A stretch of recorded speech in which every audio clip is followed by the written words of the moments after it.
What is up, everybody?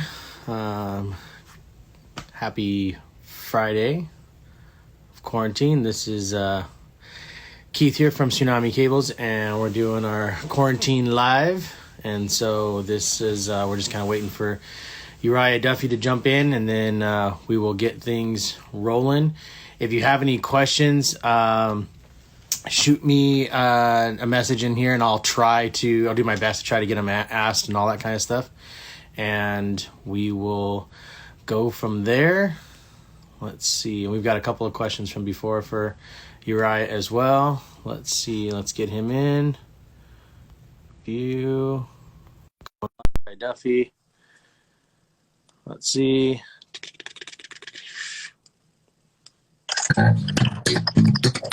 Hey.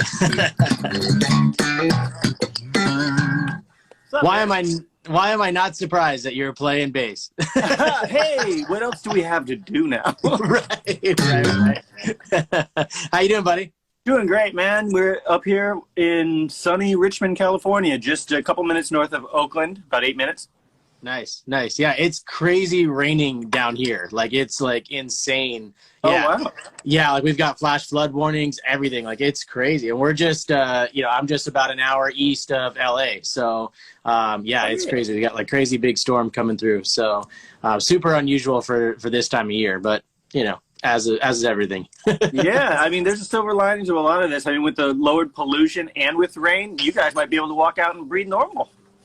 Right, exactly. Happening all over the world. It's great. I mean, yes, rest in peace to the fallen ones, but man, there's a lot of great coming out of this, a lot of change coming out of this. And I recently was hip to the fact that Darwin didn't say it was survival of the fittest. It was who can adapt. And right. I think I'm seeing so many people adapt, especially in the creative community. Absolutely. So speaking of that, let's jump right in. So what are you doing to kind of wear off some of this cabin fever and being home and stuck and all that kind of stuff and not being able to go out and play and do all that kind of stuff that you're normally used to doing? So I'm going to touch my face a lot because I'm at home and it's I'm okay, safe. I do it too. No, it's...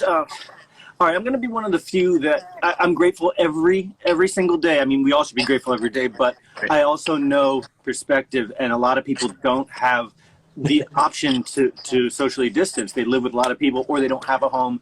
They just don't have other options because they're living in the margins or low anyway. And I'm very, very happy to have found this spot over here in Richmond where I have all four worlds to myself. I can be as loud as I want. There's a backyard here. Let the cats out. So first, I just want to start with saying I am super fortunate and had nothing to complain about. Awesome. The second thing is I've been liking it. I've been loving it. A lot of people with crazy colored hair and slap technique or craziness are actually introverts on the inside. I don't know if I'm fully an introvert, but I definitely could see myself holding up in a cabin the rest of my life. So maybe I am. I can just go out with a little flashiness now and then hole up for a whole other week or month until I'm seen again. It's great. So this is playing very nicely into staying at home. Gotcha. And then the third thing I want to say is I've wished onto myself that I would get into practicing, producing, mixing, using Logic to the fullest rather than just functionally. Every day. I've wanted to enjoy that as much as, say, I enjoyed my instrument when I was a kid. And I'm doing it. I'm working on multiple projects at once. Again, the creativity is just super ripe right now. I'm getting requests to be in stuff, and I'm finally reaching out to people to be in my stuff. And money's not even on the table. Sometimes it is, sometimes it isn't. People just need to work, and we're finding ways to do so. So I've been enjoying it. Great. That's awesome, man. That's really good. Super happy to hear that. And I know it can be a bit down, you know what I mean? It can get the spirits down and stuff like that for a lot of people, being stuck inside, especially a lot of musicians that are used to constantly being able to go out and play and do all that kind of stuff, probably more on the extroverted side. But, I'm glad to hear that you're doing well and that you're, making things happen. That's always a good thing. So yeah, especially for those who, if we're going to be the content creators, then let's do it. For those who maybe need an escape in their mind because they can't physically, I'll make more music or funk beats or something funny, just really give to our community. Right. Right. Yeah, which is absolutely great. Cool. So let's see. I've got a couple questions for you. We had a couple questions come in from the Instagram thing, and Okay. one of which was I kind of personally wanted to, as well as one of the questions we had coming in, hear about the new album that's coming out. That you were from. You know, we had your absolutely insane, amazing performance at NAMM at the bass hang, and I know those guys are all you're working on an album with those guys. So how is all of that coming along? So, yeah, it wasn't first of all, thank you for having me at the Tsunami Bass Hang. Absolutely. That was amazing, and it was fun. And, you know, I think we both learned a lot. You're growing with the company. I'm growing as a musician besides Right. just being a sideman and Right. running my own thing, and that was great. And I did it with people like you met the band. Like, they support me fully. I support them fully. We've known each other 15 years, so Yeah. it was really great. So, and then I did a GoFundMe. Right. And I did raise about $9,000 for that, which is Nice. just, I am so indebted to my fans, my friends, my people who want to see me succeed. And I took the easy way out over all these years by being a bassist for other people. So now they're like, dude, you can do it. That's what the money shows me. It's like, I believe in you. So I cannot let them down. And then, so now the journey begins. Like, where do you start on something that you're emotionally attached to? It's easy for me to not be emotionally attached to a lot of my work and get it done quickly and efficiently. But when when you're emotionally attached to something, it can slow you down. You can overthink things, and there's a lot of pros and cons you got to weigh out all the time.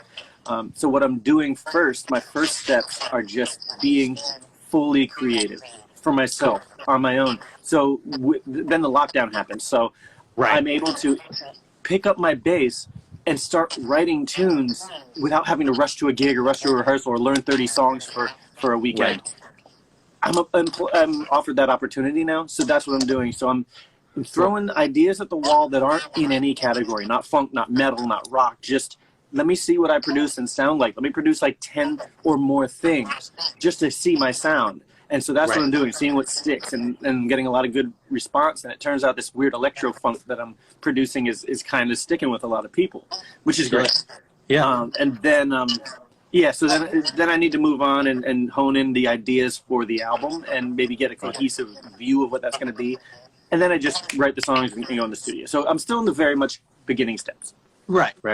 That's great, though. That's still killer. It's great to hear that it's moving forward and progressing and all that good stuff. And, again, man, I mean, that we've been doing it, doing different versions of the bass thing, for NAMM for the last 5 or 6 years. And by all means, I mean, you guys brought the roof down. It was, I mean, and for the whole rest of the show, that was the talk. Everything I heard of was, people were coming to me, thanking me and having you and everything else. And it was just insane. So again, kudos to you and the rest of the band, because the band was just phenomenal. The whole thing was just absolutely amazing. And, we had a couple of technical issues getting you guys set up and getting things rolling. But you guys are just so great to work with, so easy to work with. All the guys in the band were just, I mean, what you like to think of as the quintessential pro musician. You know what I mean? Whereas it's like, we got it. It's cool. No big deal. You know what I mean? Like that whole mentality, super chill, nobody stressing out, nobody upset about not having brown M&Ms or whatever, like just having, everybody just being super cool about stuff. It was awesome. It was a super great experience for me. And, I just wanted to, thank you and the rest of the band for coming out and just bringing it, so I really do appreciate that. Man, I appreciate that. I actually see someone commenting and they're asking what the band name is. And just to give you a little background, I'm Uriah and I play bass. I played bass with about 1 million bands over the years. And that was always my goal in life. But so many people saw me as someone who could do their own thing. So Keith invited me to do this bass hang, and I did it last year. But this year I went big, and I brought my favorite band in the world. My favorite bass player is Larry Graham, amongst a lot of others, but Larry's my favorite. And his band was nice enough and gracious enough to be my band for the bass hang, which was really great. I mean, they're guys that I've known for many, many years. So technically, no, this is not true. It's not Uriah Duffy and Graham Central Station, but technically it is. It was Graham Central Station with Uriah Duffy at the front. I think we called it Uriah Duffy Central or something. Yeah. So that's to answer the question of what band it was. But I also have some other original projects, like my progressive rock band Points North, or our Rush tribute band called Fred Barchetta, or my own fusion band up here in the Bay Area called Collectivity. So there's maybe an overview of some of the bands right now, what I'm working on. Right. Oh, you're welcome.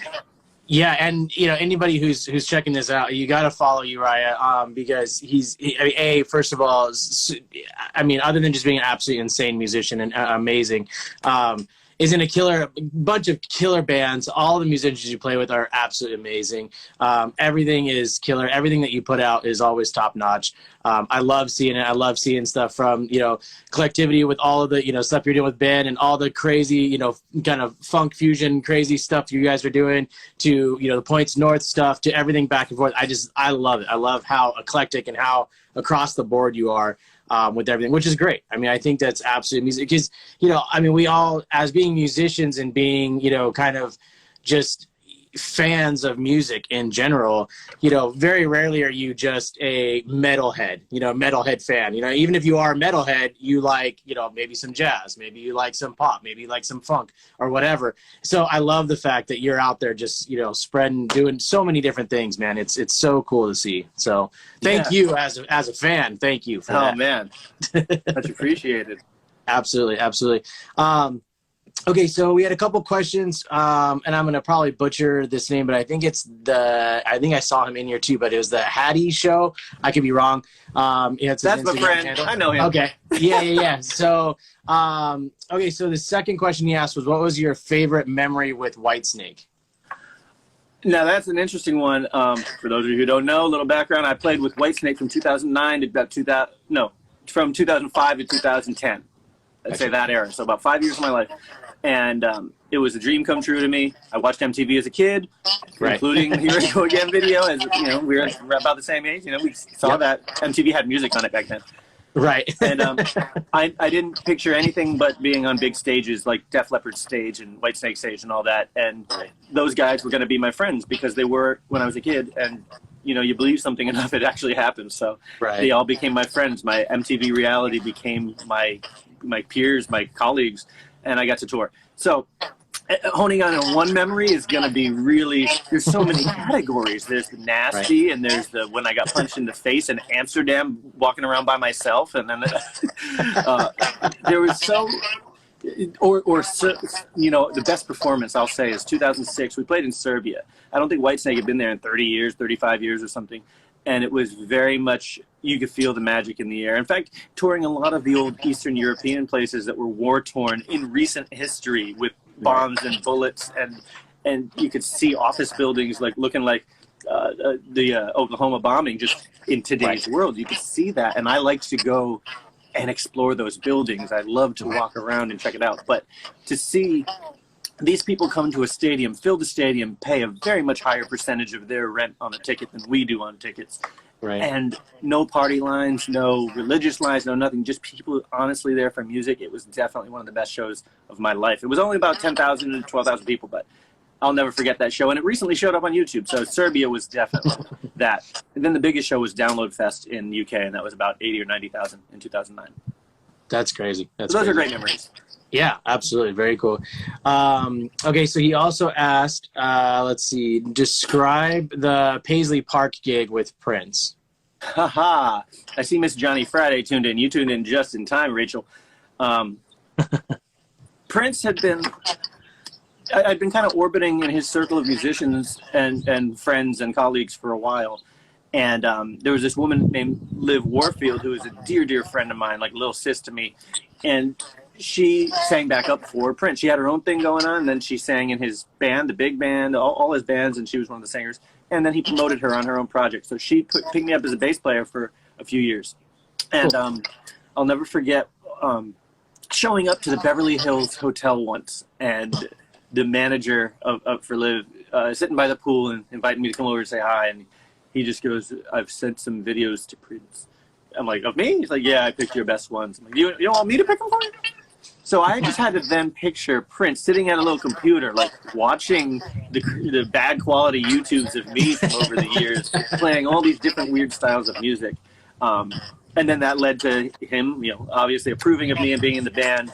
And then that leads up to Liv Warfield being invited to play at Paisley Park. Now, all the other people in the band, they've played there many times. I've never been there. And yes, it was exciting. You go there, there's no meat, there's no smoking of anything, there's no alcohol. it's his house, it's his studio. He can run it as clean as he wants to and as late as he wants to. And there's always that feeling in the air. Is he going to show up? Is Prince actually here today? Is he? Tickets are cheap. To go to these parties that he would throw at Paisley Park were about $35. I mean, Wow. cheap. Wow. And he's inviting you into his home. And they were all, it was all so cool. There was no backstage area, so we had to kind of wait in our rental cars by the side door and then just go right on stage, which was kind of crazy. I might say we might have snuck something into our clear water bottles that was also clear. Just to kind of, because we're kids, you know, eventually, Right. I mean, inevitably in all time, moving forward. So it was great. We played, he jumped on stage, we played some Buddy Miles. I think we played another tune or two, and then he was gone again. So I got to interact with him.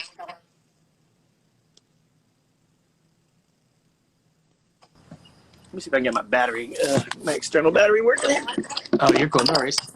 All right, there we go. So that was it. That was pretty much it. I played at Paisley Park. I saw him ride by in the parking lot on his bicycle. I got a little lit with that snuck-in vodka, so I peed on his bushes in the back. Nice. It was just basically all fun stuff. Nothing bad, nothing weird, just awesomely fun. Awesome. Very cool. And then the last thing that he asked was any advice for its aspiring musicians? Aspiring musicians, play every day. It's easier if you're a kid than if you're an adult and you have other things to do. I want to tell myself to play every day. I used to play all the time, 12 hours a day, 14 hours a day, and I didn't realize in just doing that, I got dexterity, I got facility, familiarity with the instrument. And it was in my formative years, which is really important.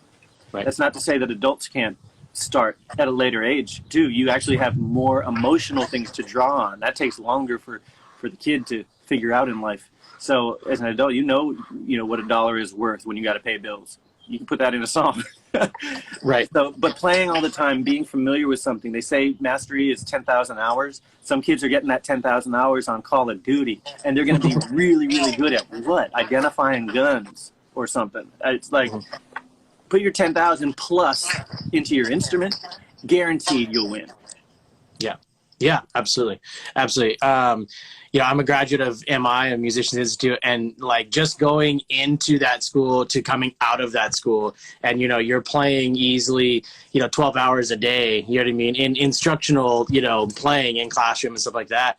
And it's like, coming out of that, it was insane. You know what I mean? Everybody that comes out of that, it's like, you can play, you know what I mean? You might not be, the best in the world, obviously, but you can definitely hang, you can definitely play. You have the, facility to be able to do so. So I did see one of the questions pop up. I believe it was from my wife, but what is your favorite song to play? Now, it's kind of a loaded question. Again, having a wide, diverse background is really, right. really hard to say. When I was growing up, it was mostly YYZ by Rush. I've probably been to about 40 Rush shows. That's the song I probably played the most in my life, especially growing up. I don't know about nowadays. There was let's see, at the bass hang, I did a Larry Graham song, a kind of medley between two songs. And the bass line is so funny.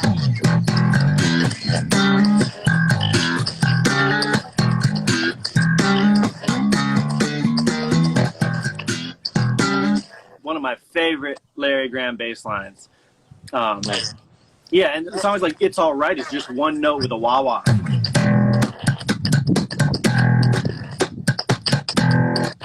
Little funky things like that. I just like grooving, mostly with the Larry stuff. He showed me that, you can still play a lot if you hold the groove. As long as you don't lose the groove or lose people's head nodding or foot stomping, you can actually play some notes. Oh, yeah. Absolutely. Absolutely. What would be, this is kind of a question from me, what would be like your ultimate band if you could put together like from dead or alive musicians together a band? What would, and that's kind of again a loaded question, but what would be off the top of your head? Who would you have on drums and keys and this guitar? Is funny because I've actually answered this in 1993. No, really, in the back of the yearbook, we'd have our superlatives, and this was back when we grew up and like bands were separated on MTV, and nowadays everyone's all commingling. We have technology to commingle. So, but I remember putting I leave an awesome jam to Steve Vai, Victor Wooten, and Dave Weckl, because in high school that was the top for me, and maybe Chick Corea in there as well. Yeah. And that was cool. And nowadays it's different. I actually found another one I wrote down, and it was I forget, it was like Nate Smith on drums and D'Angelo on keys and vocals, and it was completely different. George Benson on guitar, or Sharky or someone. There's, you go through phases. So who would be my favorite? God, they're already happening. You've got Greg Howe, Victor Root, and Dennis Chambers. You got Steve Stevens and doing his trio too. Stevens, Bazio, Tony Levin. Yep. Yeah, there's so many good things out there. Yeah, absolutely. Very cool. Where do you see, especially with the whole coronavirus and all this stuff that's going on, a lot of, companies are having a lot of problems, in talking about in the music industry as a whole, where do you see coming out of this? Where do you see the industry as, music is going forward? Like, where do you see things happening? And obviously there's going to be a lot of change and nobody really knows yet what those changes are going to be, but what are, from your vantage point, from your viewpoint, what are some of the things that you see that coming down the pipeline? Again, this is a creative field. I think I'm seeing innovation. And like I said, rest in peace, of course, to those who've died from the virus. And, you could extend that to the economy as well. What businesses may die because of this. Right. But overall, I don't know, maybe I'm kind of like Thanos or, thinking of, there's a bit of I don't want to say culling, that's horrible. But, something to shake up, something bigger than our international borders, something bigger than our policy, something bigger than our corporate masters is shaking things up in a way we have never or almost never had it. Yeah. Shaking up the status quo, the way things are going economically is amazing to me. I think all the good is going to come out of this. We're seeing crazy leftist policies being enacted because they're the right thing to do. Whereas they wouldn't, if the status quo was moving on, it wouldn't be enacted. We're seeing, I got a grant for $500 just for being a self-employed musician. That was from my local community here. And there are tons of other situations like that are happening as well. And unemployment for people. There's so much silver lining, so much good stuff coming out of this. I think we'll be fine. The biggest businesses that are too big to fail, they'll be fine too. I mean, their CEOs have more than enough money than they know what to do with. What the real goal here is the workers. That's who I feel for, people who are losing their jobs on the front lines, the poorest of us, the ones who don't have anywhere to live. That's, they'll survive too. If the corona don't get you, you will survive and pull through this. Right. Cool, man. I'm optimistic. No, it's good. It's really good. I mean, there's so much, if you turn on the news or whatever, everything is so, dark and gloomy about everything, so it's good to hear, to hear that. It's good to hear that. I think people need to hear that, especially from somebody as, influential as yourself and everything else. I think that's good. I think it's good to hear, to be out there that, look, there is a light at the end of this tunnel and it's going to be a multicolored light. Yeah. If you remember the original Batman, Jack Nicholson, there was a quote that they used in the trailer. It said, "This town needs an enema." And it might hurt a little, but we're getting the enema on every level. Yes. You're going to come out cleaner. Right. I love it. That's so great. That needs to be like a quote, like an Instagram picture with you as a quote. I love it. We're getting it. Yeah, it's happening. It's great. Awesome, buddy. So what are some of the things that you guys got coming out? And if people want to check you out and see, where are some of the best places to do some of that? Currently, I'm working on, like I mentioned earlier, my progressive rock band, Points North. We are getting on the technological bandwagon so we can do some remote stuff, but we are finishing our album. We're I think 6 or 7 songs in. We're going to finish this even through this thing. So Points North Music is one of the Instagram accounts I'm going to start making more active. Collectivity Music is another account, and that's my fusion-y, I don't know, snarky puppy-ish, not even snarky, not as nerdy, more groovy, more jammy, more New Orleans-y. Collectivity, and we're doing Tower of Power-y type stuff. So we are putting out content a lot now during this pandemic. We're putting out Quarantivity jams. We're calling it Quarantivity. So check the Collectivity Music Instagram. You'll see that. Also, if you check my Instagram, I'm posting stuff just on my own, just calling them quarantine jams. And some of them are mixed with other people. Some of them are just me, just random little ditties for your day. Like I said, we got to keep content creating for those who need to consume because it's right at home. Yeah, captive absolutely. audience. Absolutely. So check out my site, Collectivity Points North. Those are the big main ones. Cool. Awesome, man. Well, Uriah, I don't want to take too much more of your time. Is there anything else you wanted to share with the world at all? No, I think that's about it. I'm so glad that you would have me on here, man. I'm so glad, like, seeing even in the face of this, you're not quitting either. We got to keep moving forward. And you've been absolutely. such a bright light in that area, man. Well, thank you. I definitely appreciate it. And thank you so much. And so everybody else go out, check out Uriah Duffy and all the stuff that he's got going on. You will not be disappointed. I guarantee it. And all right, brother. Well, be safe, and I will be talking to you soon. All right, man. Stay tuned, people. See you later. All right. Bye.